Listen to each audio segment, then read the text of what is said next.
Hello friends, एक बार फिर से स्वागत है आपके अपने YouTube channel home grown PCS में। आज की इस वीडियो में हम लोग डिस्कस करेंगे क्लास 6 की ज्योग्राफी जो बुक है उसकी पहली चैप्टर, जिसमें पढ़ना है हमें सोलर सिस्टम के बारे में। और इस चैप्टर से जितने भी इम्पोर्टेंट ऑब्जेक्टिव क्वेश्चन बनेंगे उन सारे क्वेश्चंस को हम लोग डिस्कस करेंगे, जो आने वाले विभिन्न प्रतियोगिता परीक्षा जैसे BPSC, UPPSC, JPSC, CDPO, Bihar SI और साथ ही साथ क्लास 6 के बच्चों के लिए इम्पोर्टेंट है। तो आइए शुरू करते हैं। यहाँ पे दो तस्वीरें मैंने लगा रखी है, जिसमें आपको एक तस्वीर में इसमें दिख रहा है कि जो हमारा सूरज है अब अस्त होने वाला है और सूरज की रोशनी पृथ्वी से धीरे धीरे पीछे की तरफ हटने लगती है। उसको हम लोग डस्क या गोधूली बेला बोलते हैं। भारतीय समाज में गोधूली बेला का बड़ा ही इम्पोर्टेंस है, बड़ा ही महत्व है। इस समय में पूजा पाठ करना बहुत ही मंगलकारी माना जाता है। और जैसे जैसे ये सूरज की रोशनी पृथ्वी पे कम होने लगती है, पीछे की तरफ हटने लगती है, और एक टाइम आता है सूरज बिल्कुल ही अस्त हो जाता है, धीरे धीरे अंधेरा छाने लगेगा।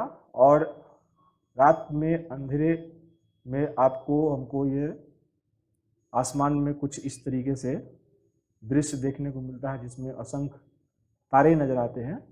बहुत सारे तारे टिमटिमाता हुआ नजर आता है, साथ ही साथ चंद्रमा भी दिखती है, और चांद जो है सबसे बड़ा चमकता हुआ एक आकाशीय पिंड हमको दिखने को मिलता है। ये दो तस्वीर है जिसमें आप क्लियरली देख रहे होंगे, दोनों ये चांद का ही तस्वीर है। इस तस्वीर के अंदर आपको दिख रहा है कि चांद के ऊपर एक क्रमबद्ध तरीके से एक शैडो बनती है, और फिर वो शैडो धीरे धीरे वो खत्म भी हो जाती है। इसका मतलब ये है कि जिस दिन बिल्कुल ये शैडो इसके ऊपर नहीं होता, उस दिन एक खास दिन होता है, और उस दिन को हम लोग पूर्णिमा बोलते हैं। मतलब पूर्णिमा या फुल मून नाइट जो है, ये महीने में एक बार घटने वाली घटना है, जिस दिन चांद पूरा पूरा दिखाई देता है, जरा सा भी उसके ऊपर कोई शैडो नहीं होती। एक दिन ऐसा होता है जिस दिन चांद बिल्कुल भी दिखाई नहीं देता है। यहाँ पे आप देख सकते हैं पूरी शैडो जिस दम हो जाती है, उस समय चांद पृथ्वी से बिल्कुल भी दिखाई नहीं देता। ये जो टाइम होता है, इस टाइम को हम लोग बोलते हैं न्यू मून नाइट या फिर अमावस्या। इस तस्वीर से एकदम क्लियर हो रहा है एकदम कि जिस दिन चांद के ऊपर बिल्कुल भी शैडो नहीं होता, उस दिन पूर्णिमा कहा जाएगा, और जिस दिन इसके ऊपर कंप्लीट शैडो आ गया उस दिन इसको अमावस्या कहा जाता है। चांद पृथ्वी का एकमात्र नेचुरल सैटेलाइट है, और इससे रिलेटेड कुछ 6 क्लास के बच्चों के लिए यहाँ पे क्वेश्चन है। वो क्वेश्चन कुछ इस प्रकार है: do you wonder why can not be see the moon and all those bright tiny object during the day time.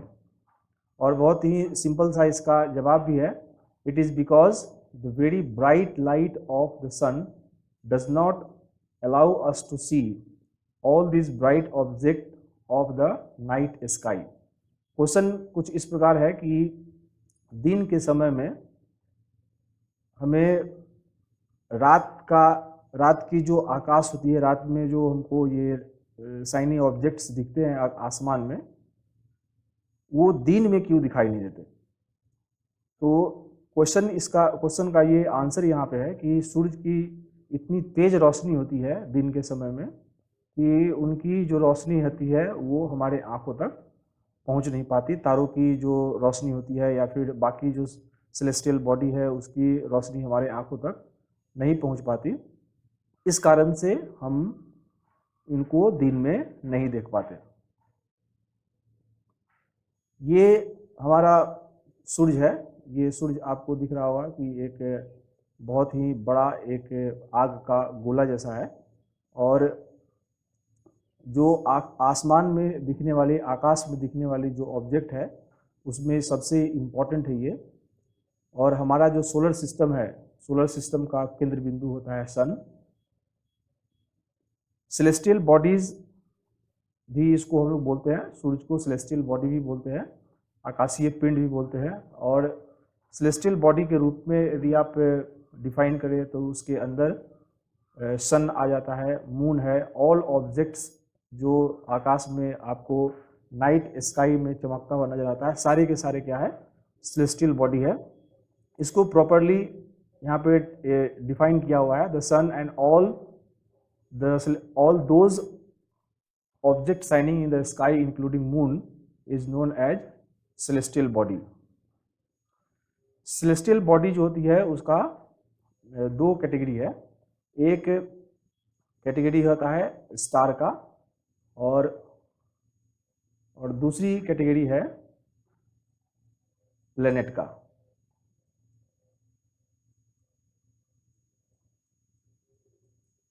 Star वो सेलेस्टियल बॉडी है जो जिसकी अपनी हीट है और अपनी लाइट है। स्टार उसको बोलते हैं जिसकी अपनी हीट होगी और अपनी उसकी खुद की लाइट होगी, वो खुद से चमकता है, खुद से वो गर्मी पैदा करता है, उसको हम लोग स्टार बोलते हैं। और हमारे सोलर सिस्टम के अंदर सबसे बड़ी स्टार जो है वो सन है, और इसी सन के माध्यम से पृथ्वी के ऊपर इतनी बड़ी ऊर्जा का सोर्स हमें प्राप्त होता है। सूरज ही अल्टीमेट एनर्जी का सोर्स है, और सूरज को हम लोग सबसे बड़े स्टार के रूप में देखते हैं। ये इस पे बहुत बार प्रश्न बन चुका है, इसलिए इसको ध्यान रखें कि हमारे सोलर सिस्टम का सबसे बड़ा स्टार कौन है, तो वो कौन है, सन है। सन के अंदर जो इतनी गर्मी है, ये एक्चुअल में एक खास गैस है, गैस के कारण है। ये सूरज जो है हमारा, वो एक खास गैस से बना हुआ है, वो गैस है हाइड्रोजन। हाइड्रोजन गैस के कारण ही सूरज में इतनी तेज रोशनी और इतनी गर्मी है। ये आप ध्यान रखिएगा, बहुत बार एग्जाम में ये पूछा जाता है। ये सूरज की इतने तेज प्रकाश का क्या कारण है, तो दो हाइड्रोजन मिलता है और उसके मिलने के बाद एक हीलियम का न्यूक्लियस बनता है, जिसको न्यूक्लियस फ्यूजन भी बोलते हैं। और न्यूक्लियस फ्यूजन के कारण ही सूरज में इतनी ज़्यादा गर्मी और या फिर इतनी ज़्यादा रोशनी होती है।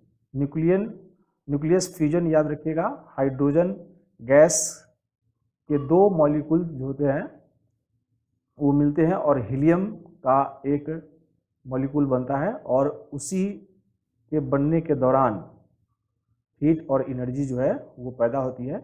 और इस हाइड्रोजन के दो मॉलिक्यूल के मिलने की जो घटना होती है उसको न्यूक्लियस फ्यूजन बोलते हैं, नाभिकीय संलयन बोलते हैं इसको हिंदी में। और इसी कारण से सूरज में इतनी गर्मी और इतनी लाइट है।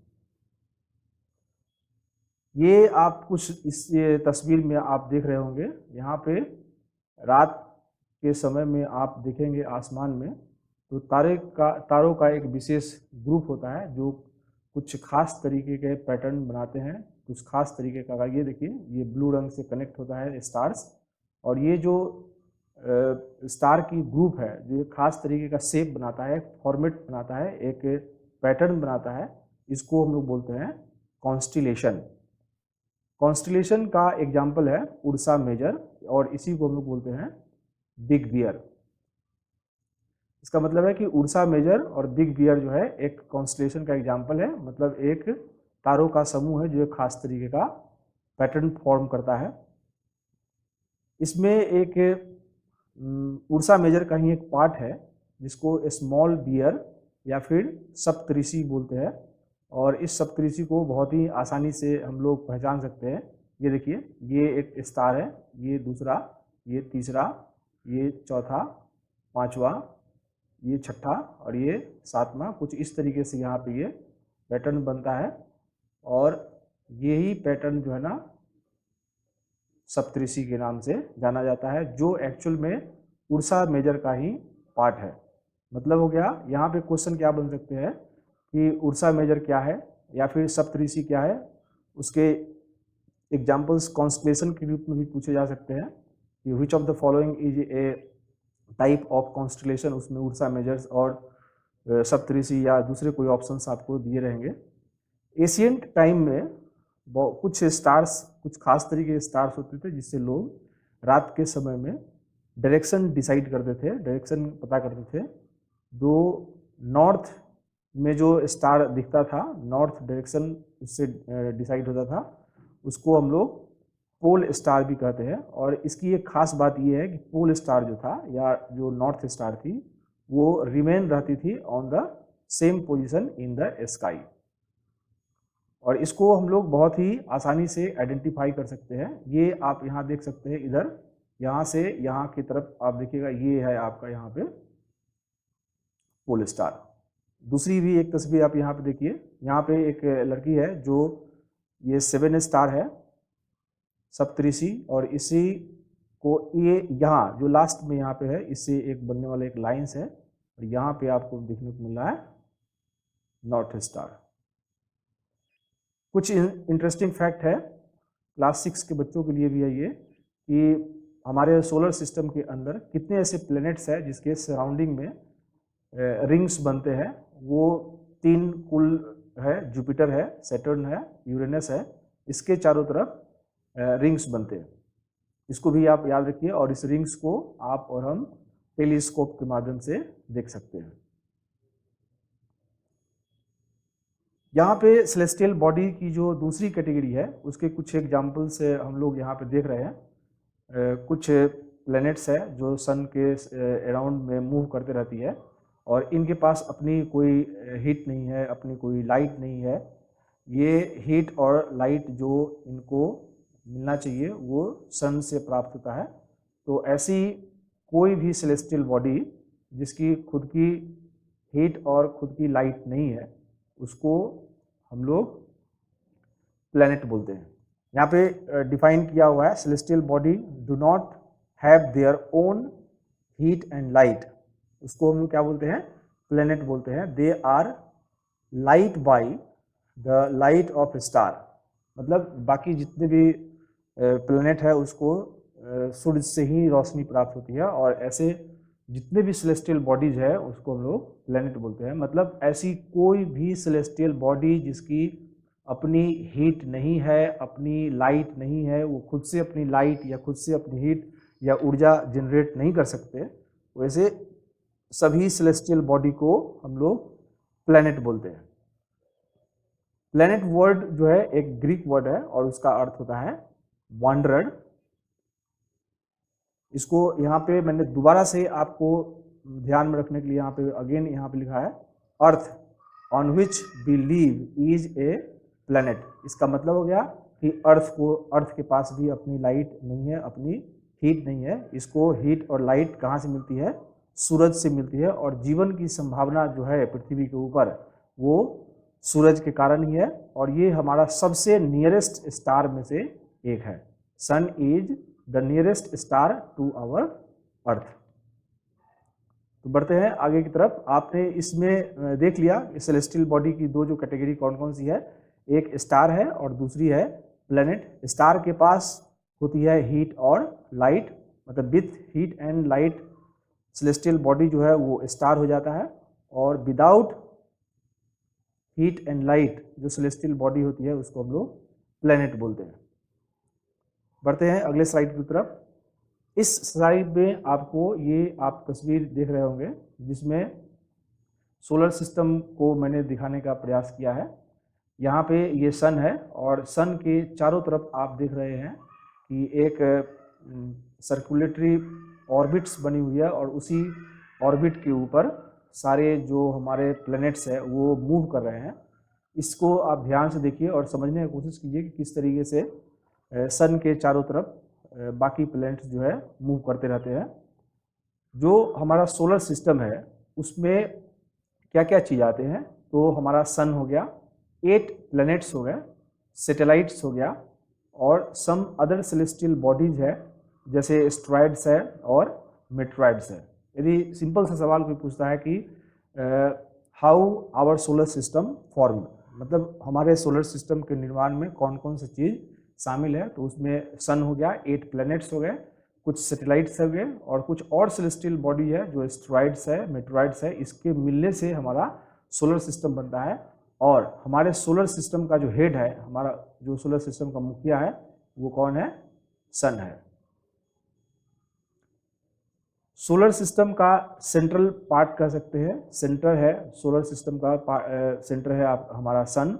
और ये बहुत ही बड़ा है और गैस से बना हुआ है। पिछले स्लाइड में हमने इसके बारे में आपको बताया है कि जो हमारा सन है वो हाइड्रोजन गैस से बना हुआ है। और 2 हाइड्रोजन का मॉलिक्यूल जब मिलता है तो एक हीलियम की मॉलिक्यूल बनती है और उसके मिलने का जो प्रोसेस है उसको न्यूक्लियस फ्यूजन या फिर उसको नाभिकीय संलयन बोलते हैं। और इसी कारण से सूरज में इतनी गर्मी है, सूरज में इतनी ऊर्जा है, सूरज में इतना रोशनी है। और साथ ही साथ ये एक तरीके का एक कूलिंग फोर्स एक्सट्रैक्ट करता है और इसके कारण से सोलर सिस्टम को ये बाइंड करके रखता है। और सूरज जो हमारा है, ये कई बार मैंने आपको बताया कि पृथ्वी के ऊपर या बाकी जो भी प्लैनेट्स है उसके ऊपर हीट और लाइट का एक अल्टीमेट सोर्स है। ये सूरज जो हमारा है वो हमारे पृथ्वी से 150 मिलियन किलोमीटर दूर है। यहाँ पे देखते हैं हम लोग जो हमारे सोलर सिस्टम के अंदर जितने सारे प्लैनेट्स हैं उस प्लैनेट्स का यहाँ पे नाम यहाँ पे लिखा हुआ है। सन से दूरी के हिसाब से इसको मैंने इस ऑर्डर में लिख दिया है कि सबसे नज़दीक का कौन है, उसके बाद कौन है, उसके बाद कौन है। तो सूरज के सबसे करीब का जो प्लैनेट है वो मरकरी है। उसके बाद दूसरे पोजीशन पे वीनस आती है, तीसरे पोजीशन पे आती है अर्थ, चौथे पोजीशन पे आती है मार्स, पांचवें पोजीशन पे आती है जुपिटर और छठे पोजीशन पे है सैटर्न, सातवें पोजीशन पे है यूरेनस और लास्ट है आपका नेपच्यून। ये दूरी के हिसाब से ये अरेंज किया गया है और इसको याद करने के लिए बहुत ही शानदार सा ट्रिक आपको क्लास 6 के एनसीईआरटी बुक्स में ही मिलेगा, ज्योग्राफी की बुक में। और वो ट्रिक कुछ इस तरीके से है, my very efficient mother just serve us nut. अब इसको 1 बाय 1 यदि आप समझने की कोशिश करें तो एम से होता है मरकरी, भी से होता है वीनस, ई से होता है अर्थ, एम से होगा मार्स, जे से जुपिटर, एस से सैटर्न, यू से यूरेनस और एन से होगा नेपच्यून। ये ट्रिक है, आप इसको यदि एग्जाम में क्वेश्चन आता है, यदि बनता है कि दूरी के हिसाब से प्लैनेट्स को आपको अरेंज करने के लिए दिया जाए तो इस ट्रिक के माध्यम से आप उसको आसानी से सॉल्व कर सकते हैं। इसको आप याद कर लीजिए, my very efficient mother just serve us nut. आप दोबारा से रिपीट करके 2 बार 3 बार रिपीट करके इसको याद कीजिए, my very efficient mother just serve us nut. तो दूरी के हिसाब से जब भी आपसे कोई प्रश्न पूछा जाएगा एग्जाम में, आप आराम से इसके माध्यम से आप जवाब दे सकते हैं। जितने जो हमारे प्लैनेट्स है, ऑल 8 प्लैनेट्स जो है सोलर सिस्टम का, वो सूरज के चारों तरफ एक फिक्स पाथ है, उस पाथ के ऊपर वो घूमते रहता है। और ये पाथ जो होती है इलोंगेटेड है। इलोंगेटेड का इन सेंस कि इस तरीके का नहीं होगा, ये कुछ इस तरीके का होगा। ये देखिए यहाँ पे ये इलोंगेटेड है, इस तरीके का शेप बनता है सूरज के चारों तरफ। और ये जो पाथ बनेगा, इसी पाथ को हम लोग ऑर्बिट बोलते हैं। और वो ऑर्बिट के ऊपर सारे प्लैनेट्स जो है अपने अपने ऑर्बिट्स में वो मूव करते रहते हैं। मरकरी जो है सबसे नज़दीक है, सूरज के सबसे नज़दीक का जो प्लैनेट है वो मरकरी है। It take only 88 days to complete 1 round along its orbit. इसका मतलब हो गया कि सूरज के एक चक्कर लगाने में मरकरी को सिर्फ 88 दिन लगता है। मतलब ये अपने ऑर्बिट में सबसे तेज मूव करने वाली प्लेनेट है ये। दूसरी जो प्लेनेट है हमारे सोलर सिस्टम का, दूरी के हिसाब से ही आप देख रहे हैं यहाँ पे ये वेरी लिखा हुआ है, तो वी से हो गया आपका वीनस। और वीनस जो है, वीनस को कई नामों से और भी हम लोग जानते हैं। उसमें अर्थ की ट्विंस है या फिर जो हॉटेस्ट प्लैनेट बोलते हैं इसको, ब्राइटेस्ट प्लैनेट बोलते हैं, ट्विन ऑफ अर्थ बोलते हैं, भोर का तारा, सूर्योदय का तारा। इस तरीके से वीनस का कई सारा नाम है और इससे बहुत बार प्रश्न बने भी है। तो आप इसको याद रखिएगा कि जैसे क्वेश्चन इसमें आ जाता है कि कौन सा प्लेनेट है जो पृथ्वी का ट्विन के रूप में जाना जाता है, तो उसका आंसर क्या होगा, वीनस होगा। सबसे गर्म प्लेनेट कौन है, वो भी उसका भी आंसर वीनस होगा। सबसे ब्राइटेस्ट प्लेनेट कौन है, इसका भी आंसर वीनस ही होगा। या सूर्य भोर का तारा या सूर्योदय का तारा किसको बोलते हैं, ये भी इसका भी आंसर क्या होगा, वीनस ही होगा।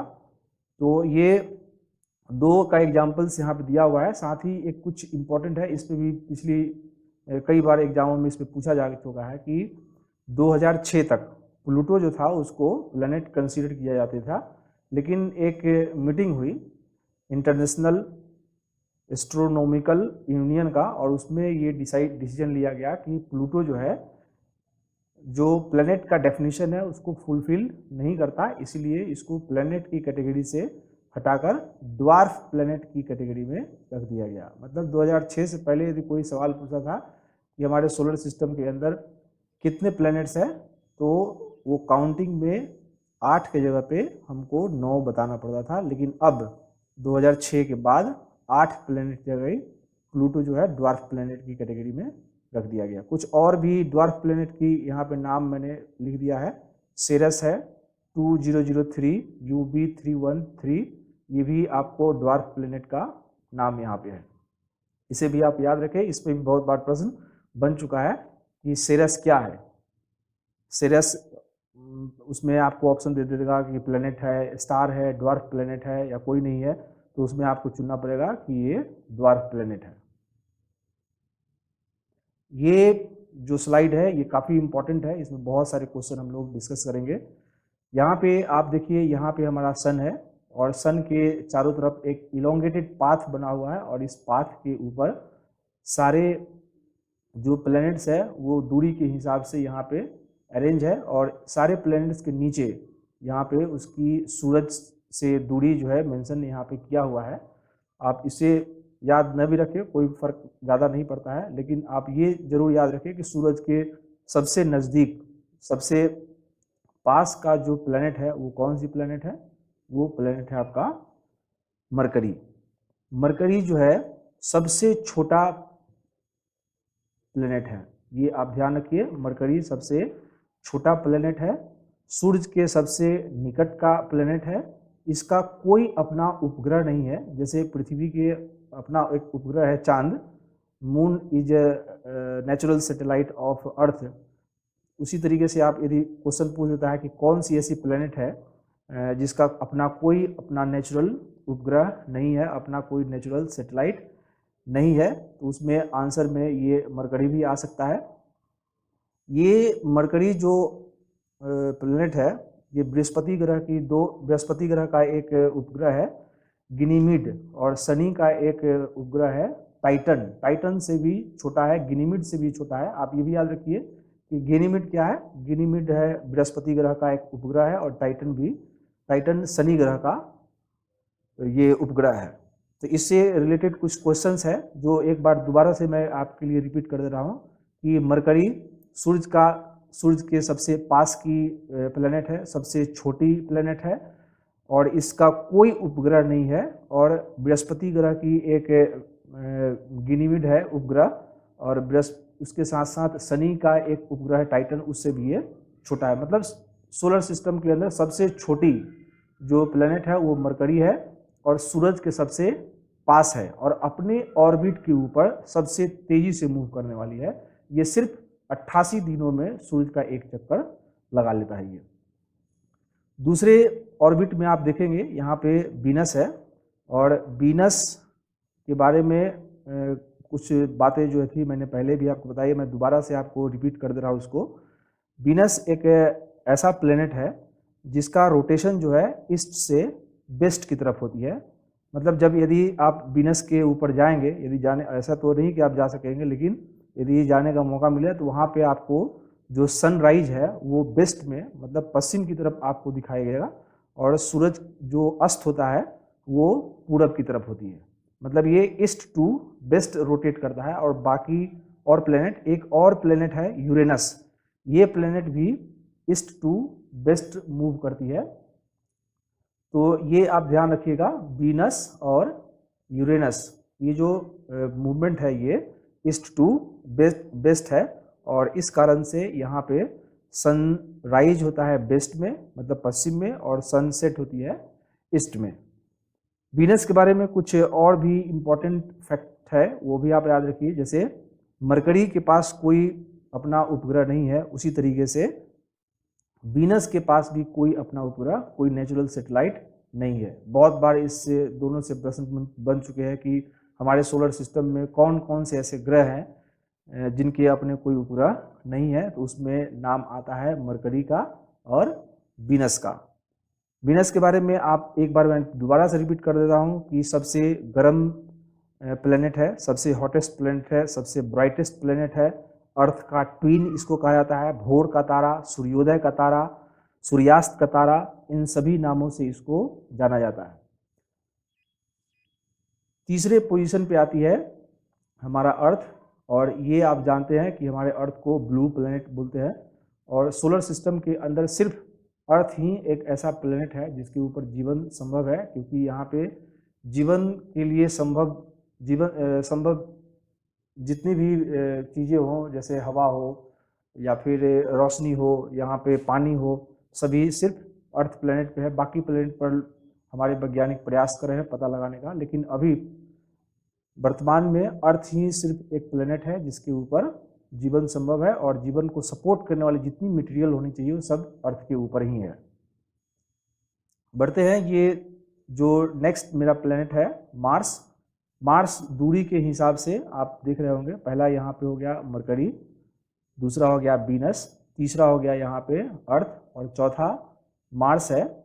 और मार्स जो है दूरी के हिसाब से यहाँ पे चौथी प्लेनेट है। और इस प्लेनेट के बाद का एक एरिया आप देख रहे होंगे यहाँ पे, ये एरिया, इससे बहुत बार ये प्रश्न बनते हैं यहाँ पे कि जो ये एस्ट्रॉयड बेल्ट है वो किस किस प्लेनेट के बीच में है। तो मार्स और जुपिटर के बीच में ये एस्ट्रॉयड बेल्ट मिलता है। मार्स जो है, जैसा आप तस्वीर में देख भी रहे होंगे, इसको रेड प्लेनेट के रूप में भी, रेड प्लेनेट के नाम से भी हम लोग जानते हैं, क्योंकि ये दिखने में लाल है और इसकी जो मिट्टी है वो रस्टी आयरन, मतलब जंग लगा हुआ आयरन जैसा ये दिखता है। और इसके दो बहुत ही इम्पोर्टेंट प्लेनेट है जिसका नाम है पेबोस और डिमोस। ये सेकेंड स्मॉलेस्ट प्लेनेट है। ये आप ध्यान रखिए, सेकेंड स्मॉलेस्ट प्लेनेट है, जो सब सारे प्लेनेट्स में सिर्फ मरकरी से ही ये बड़ा है।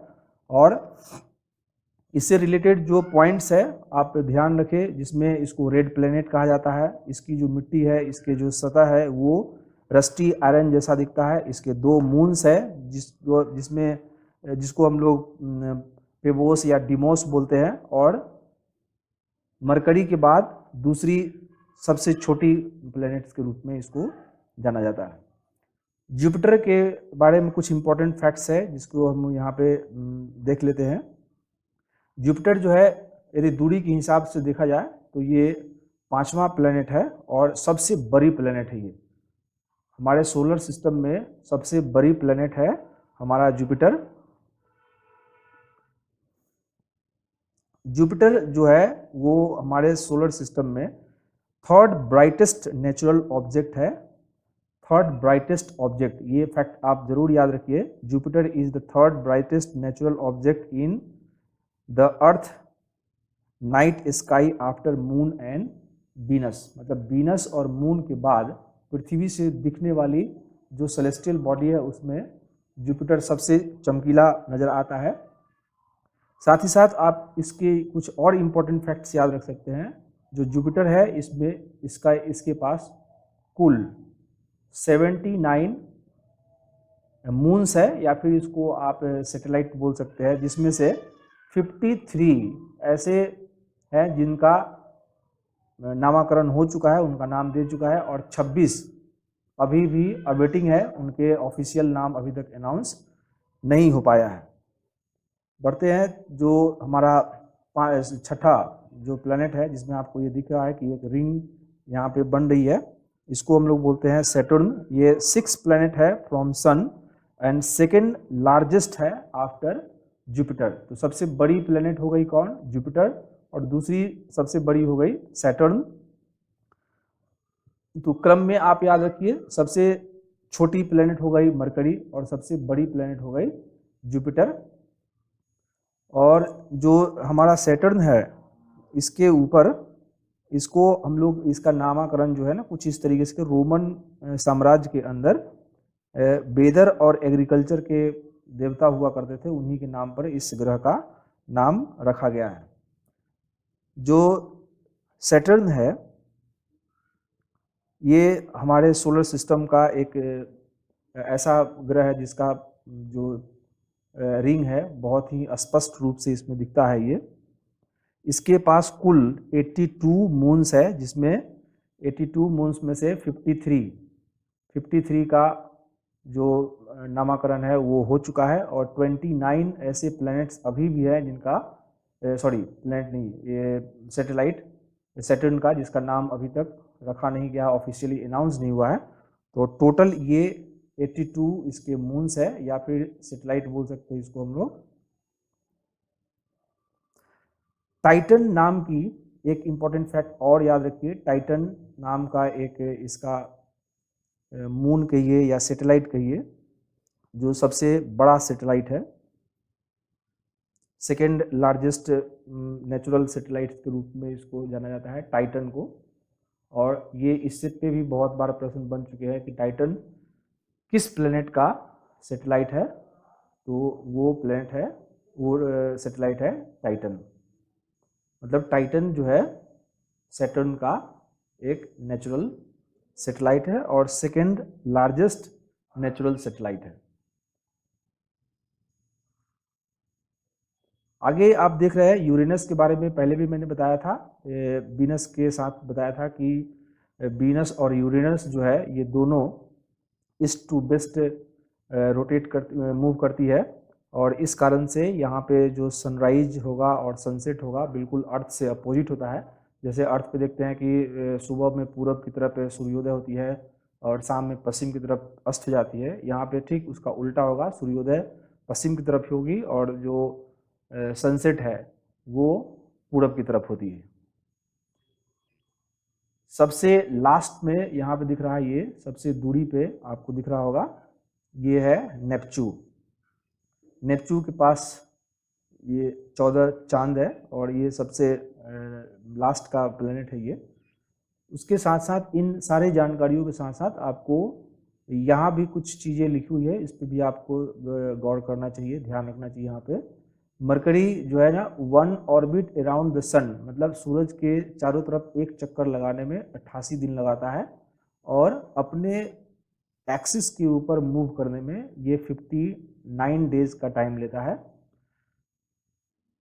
दूसरे जो पोजीशन है उसके ऊपर है यहाँ पे वीनस, और ये सन के चारों तरफ जो उसका ऑर्बिट बना हुआ है उस पर एक चक्कर पूरा करने में 255 दिन लेता है, और अपने एक्सिस के ऊपर स्पिन करने में ये 243 दिन लेता है। यहाँ पे आप ये ध्यान रखें कि सबसे धीमे धीमे, मतलब सबसे स्लो जो स्पिन करने वाला, अपने एक्सिस के ऊपर स्पिन करने वाला प्लेनेट है वो वीनस का नाम है। बहुत बार क्वेश्चन इसके ऊपर बन चुके हैं कि कौन सी ऐसे प्लेनेट है हमारे सोलर सिस्टम के अंदर जो अपने एक्सिस के ऊपर सबसे धीमा मूव करती है, तो वो कौन सा प्लेनेट हो जाएगा?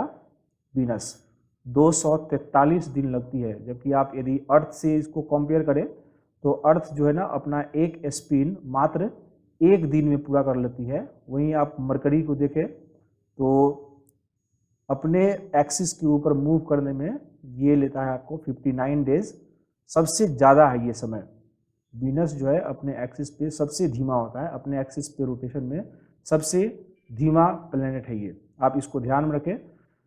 अर्थ के बारे में आपको पता ही है, सूरज के चारों तरफ एक चक्कर लगाने में 365 दिन लेते हैं, और अपने एक्सिस पे रोटेट, जो उनका एक चक्कर है वो पूरा करने में 1 दिन का समय लेता है वो। और इसके पास अपना, जैसा मैंने पीछे बताया भी था कि एक सैटेलाइट है और वो चांद है, या उसको मून बोलिए या सैटेलाइट बोलिए, पृथ्वी का एक नेचुरल सैटेलाइट है, वो हमारा अपना चांद है। मार्स ग्रह जो है पृथ्वी से लगभग 2 गुने टाइम में सूरज का एक चक्कर लगाता है, और जितने समय में, जितने दिन में अर्थ अपने एक्सिस के ऊपर मूव करता है उतना ही समय में एक चक्कर लगाता है मार्स। मार्स के पास अपने 2 मून्स है, और इस 2 मून्स के बारे में मैंने आपको बताया था, पेबोस और डिमोस करके प्लेनेट, ये इसका अपना नेचुरल सैटेलाइट है। 5वें पोजीशन पे है। जैसा आप देख रहे हैं कि ये ग्रुप बना हुआ है, ये ग्रुप है, और इस ग्रुप में जितने भी आपको प्लेनेट नज़र आ रहे हैं, इन प्लेनेट्स को हम लोग बोलते हैं इनर प्लेनेट। इनर प्लेनेट के रूप में इसको हम जानते हैं, जो हमारे सन के बहुत ही पास है, और ये जो बने होते हैं रॉक से बने हुए हैं। ये जितने प्लेनेट हैं, मरकरी, वीनस, अर्थ, मार्स, ये 4 ऐसे प्लेनेट हैं जिसको इनर प्लेनेट बोलते हैं। इसमें भी बहुत बार प्रश्न बन चुका है, ध्यान रखिए इसको। तो आप, जैसे मैंने वो ट्रिक बताया था, my very efficient mother just serve us nut, आप उसको याद रखेंगे तो उसमें जो माई वेरी एफिशिएंट मदर, ये यहाँ तक जो है ना, ये यहाँ तक इनर प्लेनेट हो गया। इनर प्लेनेट में कौन सा हो गया? मरकरी हो गई, वीनस हो गई, अर्थ हो गया और मार्स हो गया। मतलब माई वेरी एफिशिएंट मदर तक आप इनर प्लेनेट याद रखेंगे, एंड जस्ट सर्व अस नट जो है वो आपके लिए आउटर प्लेनेट हो जाएगा, जो गैस से बना हुआ है या लिक्विड से बना हुआ है। जुपिटर के बारे में यहाँ पे देखिए, जुपिटर सन के अराउंड में एक चक्कर पूरा करने में 11 वर्ष 11 महीना लेता है, और ये करीब करीब 12 साल का समय होता है, और अपने अपने एक्सिस के ऊपर मात्र 9 घंटे में एक चक्कर ये पूरा कर लेता है। मतलब अपने एक्सिस के ऊपर सबसे फास्ट मूव करने वाला प्लेनेट कौन है? जुपिटर। और अपने एक्सिस पे सबसे धीमे मूव करने वाला कौन सा प्लेनेट है? तो वो कौन है? वीनस। ये दोनों क्वेश्चन आप याद रखिए, सबसे तेज घूमता है जुपिटर और सबसे धीमे घूमता है वीनस। यहाँ पे जो मून की संख्या है वो करेक्ट नहीं है, ये मैंने बुक से ये पिक्चर ली थी, वहाँ पुरानी बुक थी ये। सैटर्न जो है वो करीब करीब 29 वर्ष और 5 मंथ लेता है सूरज के चारों तरफ एक चक्कर लगाने में, और अपने एक्सिस पे 10 घंटे 40 मिनट में ये एक रोटेशन पूरा कर लेता है। तो आप देखेंगे कि जुपिटर के बाद दूसरा जो पोजीशन है वो सैटर्न का आ रहा है।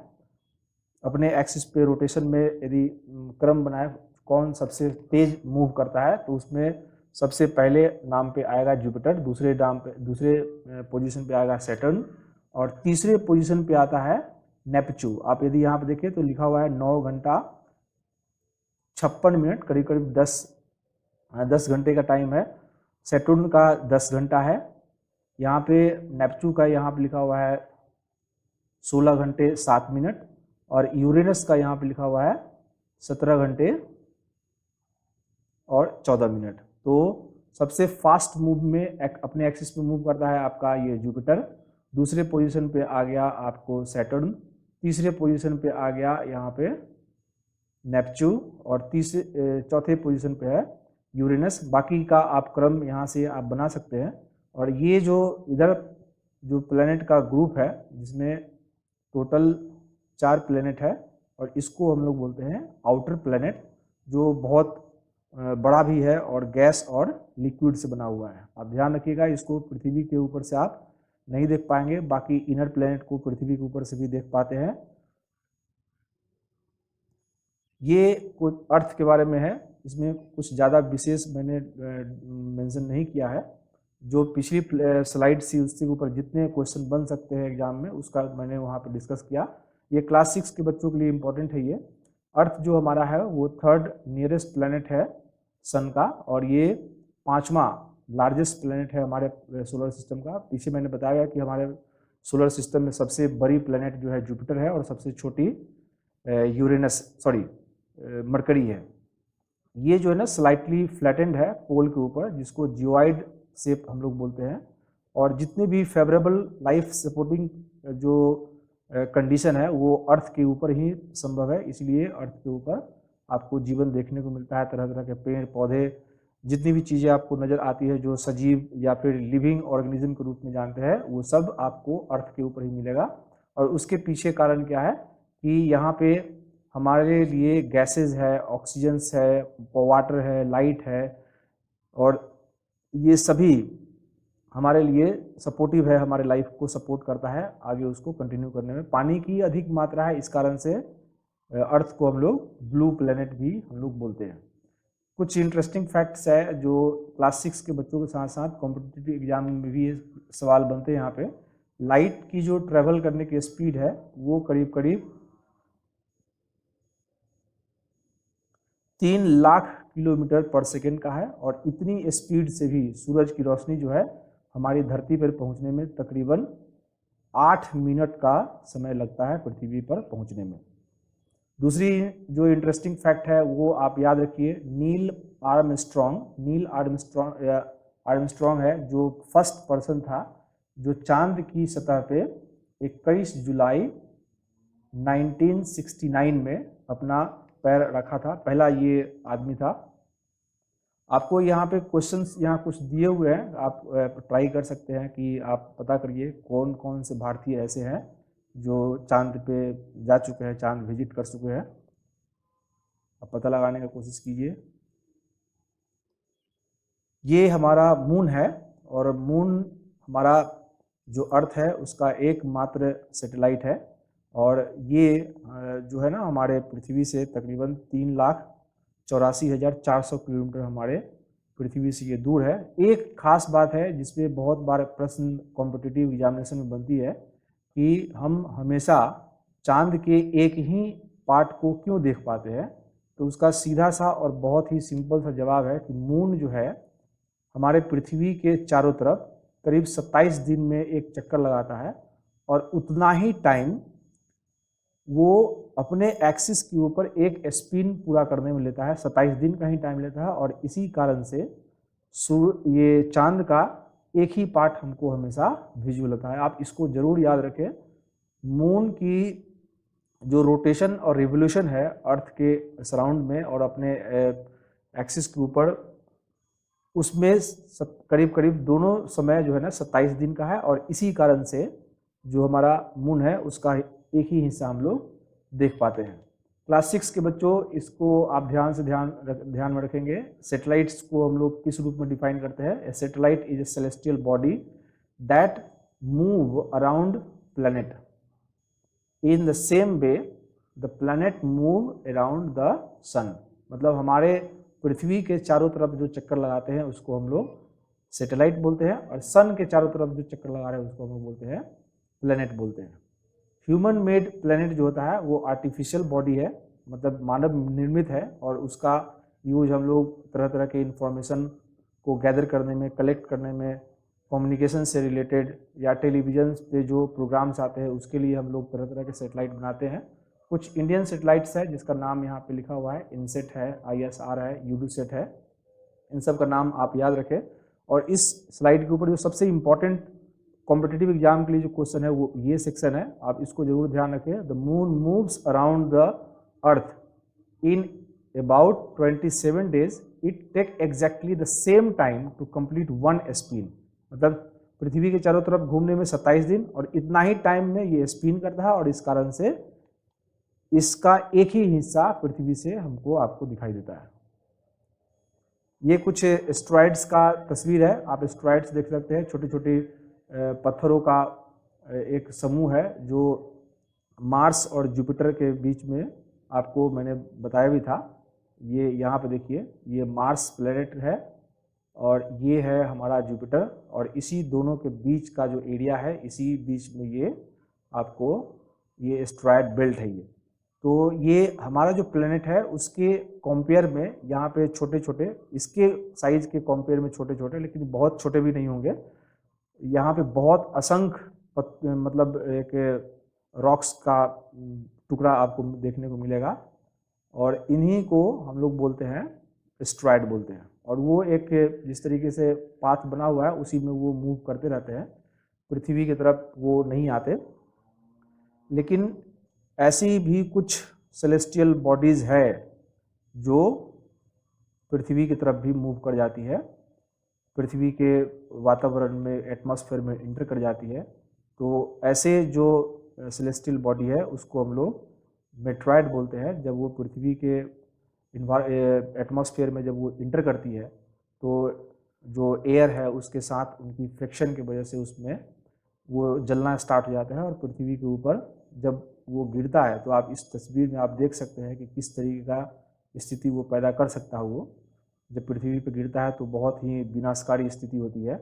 तो ये मेट्रॉयड्स जो है ये भी एक स्मॉल रॉक्स है, एस्ट्रॉयड भी स्मॉल रॉक्स है, लेकिन वो फिक्स पाथ में वो मूव करते रहता है। ये मेट्रॉयड कभी कभी धरती के करीब आ जाती है और कभी कभी धरती के ऊपर गिर भी जाती है। During the process, due to the friction के कारण से ये हीटेड हो जाता है और जलना स्टार्ट हो जाता है, और इसकी फ्लैश लाइट आपको दिखाई देगी, और कभी कभी तो धरती पे आके गिर भी जाती है। बहुत सारे इसके एग्जाम्पल्स है। आखिर में इस मिल्की वे के बारे में जान लेते हैं। जो हमारा सोलर सिस्टम है वो मिल्की वे का पार्ट है। इसको हम लोग आकाश गंगा के नाम से भी जानते हैं। मतलब आकाश गंगा या मिल्की वे जो होता है उसको हम बोल सकते हैं कि तारों का एक बहुत बड़ा समूह है, और उसी में हम इसी आकाश गंगा का ही हमारा सोलर सिस्टम पार्ट है। इसी आकाश गंगा में हम लोग रहते हैं। अलग अलग प्लैनेट्स है, बहुत असंख्य तारे हैं, और दूसरे प्लैनेट्स है, सैटेलाइट्स है। और यहाँ पे कुछ ये तस्वीर आपको आकाश गंगा का ये दिख रहा होगा, जिसमें असंख्य तारे और बाकी सेलेस्टियल बॉडीज आपको नजर आ होंगे। ये सैटेलाइट फोटो है ये बना हुआ। तो यहाँ पे ये वीडियो समाप्त हुआ। आपको ये वीडियो आशा करता हूँ कि पसंद आया होगा, और इसमें जितने भी प्रश्न बनने चाहिए थे मैंने डिटेल में डिस्कस किए हैं। यदि पॉसिबल होगा तो मैं इसके अलग से क्वेश्चंस मैं बना दूंगा, ऑब्जेक्टिव क्वेश्चंस। लेकिन आप इसको वॉच करेंगे, एक बार ही देखेंगे तो मुझे लगता है कि आपको याद हो जाएगा। यदि ये वीडियो आपको पसंद आ रही हो तो लाइक करें, अपने दोस्तों में शेयर करें, जिससे ज़्यादा से ज़्यादा स्टूडेंट्स को इसका फ़ायदा मिल सके। जय हिंद, जय भारत।